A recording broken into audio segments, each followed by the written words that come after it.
Jangan lupa like, komen, dan subscribe channel YouTube TVRI Bengkulu dan nyalakan lonceng notifikasinya.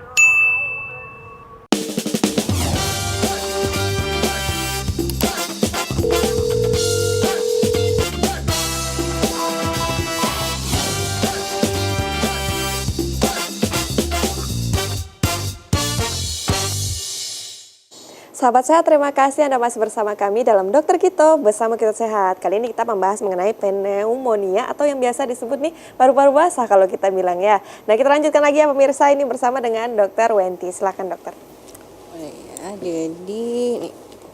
Jadi pneumonia tadi ya, ini yang di rumah sakit nih yang didapat ya. Jadi ada yang di rumah sakit yang nosokomial, kemudian ada yang ventilator karena alat bantu nafas tadi ya. Nah, kalau yang didapat dari rumah sakit itu terjadi setelah 48 sampai 72 jam dirawat di rumah sakit. Artinya 3 hari. Setelah dirawat 3 hari bisa terkena pneumonia. Kalau misalnya sebelum 3 hari kita nggak bilangnya HAP ya, tapi CAP yang tadi ya. Lalu ventilator ini setelah 48 jam atau setelah 2 hari dipasang intubasi atau alat bantu nafas tadi. Karena alat bantu nafas itu masuk ke tenggorokan, masuk ke dalam ya.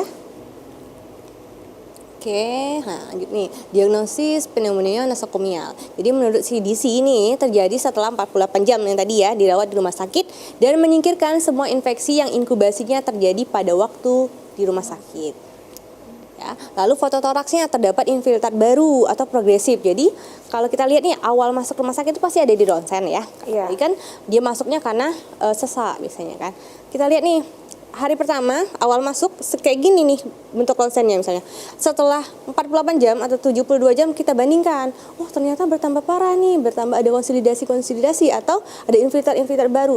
Kemungkinan diduganya karena nosokomial tadi. Dapatnya pneumonia karena di rumah sakit ya. Lalu ditambah 2 dari kriteria berikut seperti suhu tubuh di atas 38, kemudian secret purulent atau penurunan atau leukositosis, peningkatan leukosit atau sel darah putih ya. Nah, pemeriksaan fisiknya penderita pasti sakit berat ya. Karena gini, memang CAP dengan HAP itu gejalanya akan lebih berat yang HAP. Karena tadi dia udah masuk rumah sakit nih, udah sakit nih, ditambah lagi sakitnya. Jadi kondisinya pasti akan lebih berat ya. Karena daya tahan tubuhnya sudah lemah karena sakit sebelumnya, ditambah lagi si virus atau bakteri dari pneumonia ini ya. Penderita akan sakit berat, kadang-kadang sianosis atau bisa kebiruan. Tadi karena susah nafasnya ya. Kemudian nafas cepat dan dangkal, kadang-kadang ada nafas cuping hidung, lalu bisa ada herpes simplex juga, kemudian demam dan nadi cepat. Itu yang biru tadi dok, yang memang yang di media sosial yang saya lihat itu anak kecil itu setelah ditangani begitu membiru bibirnya memang. Bibirnya ya dok yang biru bisa ya? Bibir, bisa jari-jarinya. Jari-jari juga bisa. Biasanya di ekstremitas ya. Kemudian terdapat tanda-tanda konsolidasi tadi ya pada jaringan paru tadi, ada infiltrat yang mengumpul karena geng-gengnya tadi udah rame gitu ya. Terus kelainan yang ditemukan tergantung kepada luasnya jaringan paru yang terkena. Tadi kan udah dibilang dokter Esther, bisa 1, bisa 2. Iya. Ya. Lalu dari kasus-kasus yang dirawat di rumah sakit juga mempunyai kelainan radiologis hanya 1/3 yang memperlihatkan tanda-tanda konsolidasi jaringan paru dari pemeriksaan fisik ya.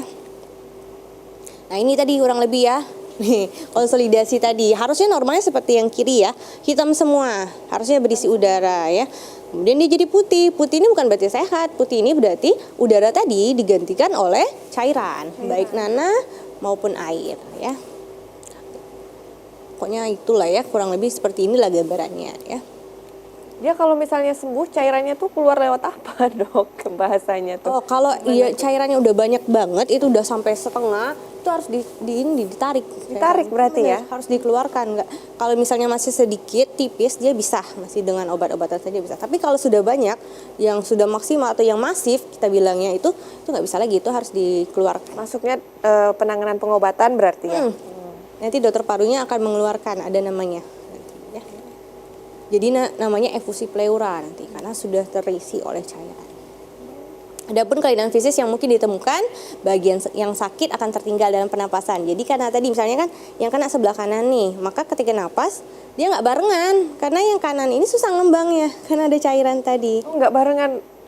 bagian dadanya dada kita ya berarti jadi ya? kalau kita lihat aja di kaca misalnya kita napas kan biasanya kembang kempis dia nggak barengan, nanti nampak tuh yang satu naik yang satu enggak. Oh iya iya. Nah, kemudian fremitus meningkat pada perkusi redup, kalau kita tek tek tek itu kayak ada sesuatu di dalamnya tadi cairan. Kalau udara dia harusnya lantang bunyinya ya. Kemudian adanya pleural friction, nafas bronkial tadi ronki basah aja kayak gesekan kertas gitu, krek krek seperti itu ya.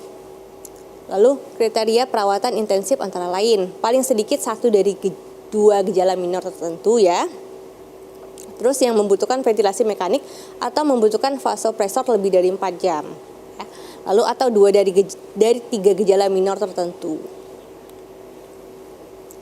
Oke, ini pedoman terapi antibiotik pada HAP. Banyak kita bahas HAP ya, karena mungkin agak lebih berat ya. Agak lebih berat ya dok ya.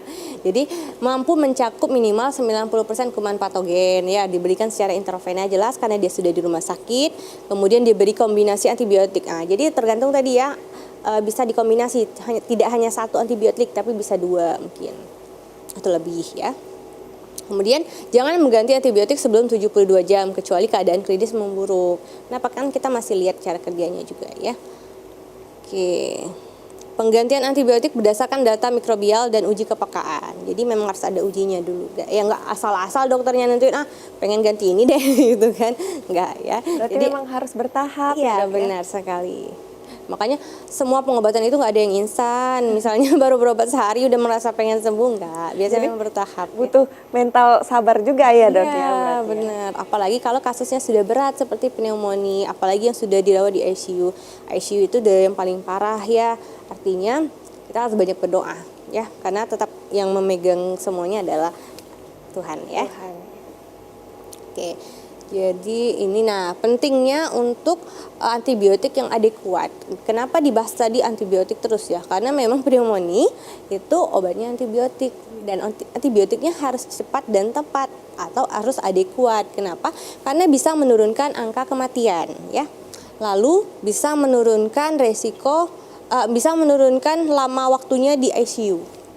Jadi kan misalnya kalau nggak tepat terapinya di ICU bisa sampai 1 minggu. Tapi kalau ada perbaikan dia akan diturunkan ke ruang biasa ya. Lalu menurunkan biaya ya. Biaya cost of treatment patient ya. Kemudian menurunkan resiko organ yang rusak. Jelas kan kalau terjadi infeksi bisa terjadi kerusakan organ-organ lain, disfungsi organ-organ lain. Jadi semakin lama tidak diatasi, semakin lama penyembuhannya beresiko untuk merusak organ yang lain, jelas lebih berisiko ya. Kemudian menurunkan kerusakan fungsi paru tadi ya. Jadi kan biasanya ada meninggalkan gejala sisa juga dia ya.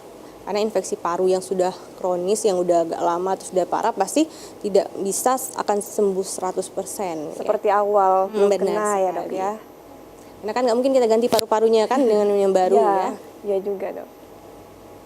Oke, nah ini komplikasinya ya yang ditakutkan tadi jelas yang pertama adalah meninggal, kematian ya, mortality. Lalu batuk darah tadi, efusi pleura tadi ya, yang paru-parunya terisi cairan, bisa sampai semuanya kena ya. Lalu akut lung injury, kemudian abses paru, gagal nafas, sepsis, shock, akhirnya meninggal. Jadi dikatakan pneumonia itu bahaya?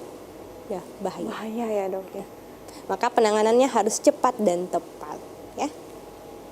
Oke, itu aja. Baik, terima kasih Dokter Wenti. Nah, baik, Dokter Wenti dan juga Dokter Elsa ini Julia pengen tanya nih. Ini kalau misalnya pneumonia, tadi kan disampaikan kan bisa terjadi lebih cepat terkena orang-orang yang imunitasnya rendah. Bagaimana ini bisa terjadi komplikasi? Komplikasi apa saja yang kemungkinan terjadi bagi penderita pneumonia ini? Misalnya sakit apa gitu? Ya, kalau kita bicara komplikasi biasanya dari yang terdekat di organ paru, ya. Yang pertama pneumonia ini dia yang paling banyak di abses paru, ya. Abses paru memang benar pneumonia ini udah ada nanahnya, tapi kalau udah abses paru berarti dia sudah banyak nanah yang ada di parunya. Dan yang disampaikan Dokter Wenti tadi. Yang kedua, kegagalan nafas adalah yang paling banyak juga. Ini seperti apa dok? Kegagalan nafas, ya kita bayangin aja kalau memang parunya itu udah tidak maksimal lagi mengembang, Terus kita bayangkan kalau kita memencet hidung dalam waktu 1 menit, mungkin kita masih bisa terkompensasi. Begitu juga dengan paru kita. Kalau misalnya cairan atau nanahnya yang ada di bagian kantong-kantong udaranya itu masih minimal, mungkin parunya masih bisa berkompensasi dengan nafas yang dalam dan cepat. Tapi kalau memang lama-lama cairan itu makin banyak, berarti tidak mampu lagi berkembang, itulah yang namanya gagal napas. Ya, tidak bisa lagi. Dan itu kalau terlambat tadi ya, terlambat dibawa dengan penanganan atau mendapatkan bantuan ventilator pernapasan.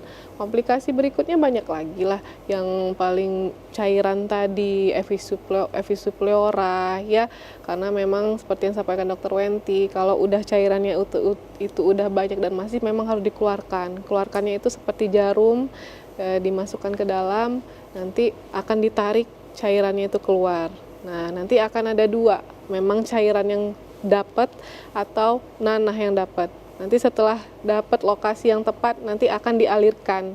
Mungkin kalau pemirsa TV di rumah taunya mungkin bahasanya kayak kateter gitu ya.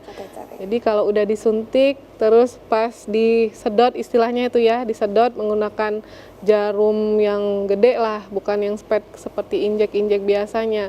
Kalau udah dapat nanah atau cairan yang keluar, nanti dialirkan sampai benar-benar tidak ada lagi cairan atau nanah yang keluar, baru nanti akan dikembalikan ke posisi awal atau ditutup seperti itu. Itu sudah sembuh berarti, Dok?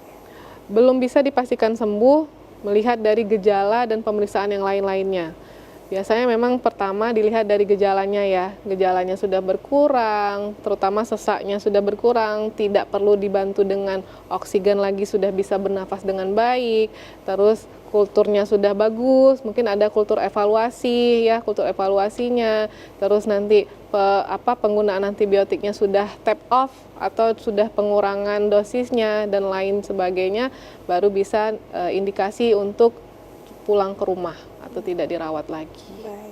Nah, terima kasih Dokter Elsa ya. Dokter Wenti, kalau misalnya tadi kan disampaikan ya bahwa memang penularannya itu bisa melalui benda asing, juga ketular dari batuk ya, virus-virus dari batuk dan lain sebagainya. Itu berarti ini nggak ada kaitannya sama keturunan ya, faktor keturunan ya? Oh enggak ada. Ya. Berarti Itu memang murni memang dari bakteri.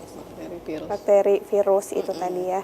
Nah Dok, kalau misalnya dia udah sembuh Dok, itu apakah kemungkinan dia harus minum obat terus-menerus, atau kalau udah sembuh ya paling menjaga kesehatannya saja begitu? Gimana Dok? Kalau minum obat terus-menerus enggak sih. Kalau dia sudah sembuh sudah cukup batas itu, cuman pola hidupnya harus diperbaiki, harus PHBS tetap ya, harus banyak minum air putih, harus menghindari asap rokok. Kalau yang merokok harus berhenti ya. Nah ini kembali lagi rokok ya, Dok, ya harus banget dijauhi ya, karena bukan hanya perokok saja, tetapi pasif pun yang berada di sekitar pun juga potensial terkena juga ya Dok ya. Nah Dok, kemudian ini nih tips-tipsnya nih buat kita-kita nih ya di rumah, sahabat saya di rumah, supaya meminimalisasi terkena penyakit pneumonia ini harusnya seperti apa selain PHBS tadi?